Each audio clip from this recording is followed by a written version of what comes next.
ஈசன் ஆன்மாக்களை சோதனை செய்கிறான் என்று எல்லாம் பொதுவா சொல்றது வழக்கம். சைவத்துக்கு ஒரு அடிப்படை கொள்கை என்னன்னா, ஈசன் எந்த காலத்திலும் யாரையும் சோதனை செய்வது இல்லை.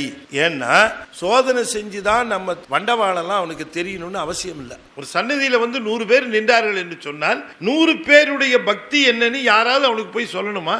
இவருக்கு எவ்வளவு பக்தி, அவருக்கு எவ்வளவு பக்தி, அவருக்கு என்ன பிரச்சனை, இவருக்கு என்ன பிரச்சனைன்னு சாமிகிட்ட போய் சொல்லணுமா? தேவையில்லை. காரணம் என்னன்னா, அவன் புறத்திருந்து அறிகிறவனும் இல்ல, அகத்திருந்து உள்ளிருந்து அறிகின்றவன். சிவன் ஒருவன் தான் ஆன்மாவிடமிருந்து பிரிப்பின்றி ஆன்மாவோடையே உள்ளே விளங்குவதனாலே யாரும் அறிவிக்காமலேயே அவன் ஆன்மாவினுடைய பக்குவத்தை அறிந்து கொள்ளுகிறான். அப்ப ஏன் சார் சிலருடைய லைஃப்ல வராரு, அவரு ஓடு கேட்கிறாரு, கோவணம் கேட்கிறாரு, இதெல்லாம் பண்றாரு ஏன்னு கேட்டா அதுதான் ரொம்ப முக்கியமான இடம். அவருக்கு தெரியும், ஆனா மற்றவர்களுக்கு தெரியாதே அந்த அடியார.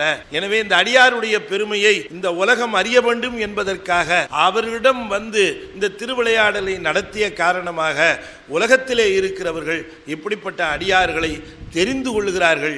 எனவே தன்னுடைய அடியார்கள் பெருமையை உலகத்தவர் தெரிந்து கொள்ள வேண்டும் என்பதற்காக சிவன் வருவானே தவிர அவர்களை உண்மையான பக்தியை சோதிப்பதற்காக சிவம் ஒரு காலத்திலும் வருவதில்லை. இது சைவத்தினுடைய அடிப்படை கொள்கை என்று நாம தெரிந்து கொள்ளணும். இவ்வளவு சோதிக்கிறாரு, நம்மளை என்னைக்கா சோதிக்கிறாரு பார்த்தீங்களா?